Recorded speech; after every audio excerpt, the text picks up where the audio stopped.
Hello শাহরুখিয়ানরা, সকলে কেমন আছেন? আশা করি সকলে ভালো আছেন। শাহরুখ খানের নতুন মুভি, অর্থাৎ যে 2011 সালে সুপার হিরো মুভি এসেছিল রাওয়ান, হ্যাঁ হ্যাঁ হ্যাঁ, যেটা সকলের মনে এখনো গেঁথে আছে, যার জন্য এখনো আপনারা বসে আছেন, সেই রাওয়ান রাওয়ান খুব শীঘ্রই আসছে এর দ্বিতীয় সিকুয়েল নিয়ে। অনেকদিন ধরে এই কথা হচ্ছে, কানা ঘোষায় শোনা যাচ্ছে যে রাওয়ানের সিকুয়েল আসবে।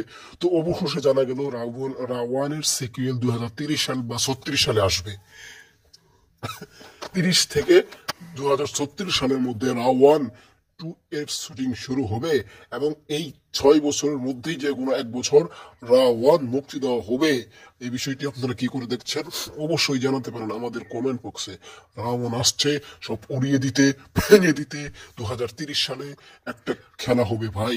শাহরুখ খান আসতেছে রাওয়ান 2 নিয়ে, সুপার হিরো হয়ে আবার আসতেছে। আরে ভাই কি করব, আপনার কি একেবারে মানে আর বলার কিছু নাই। আমাদের চ্যানেলে নতুন হলে সাবস্ক্রাইব করুন এবং পাশে থেকে বেল আইকনটি ক্লিক করুন।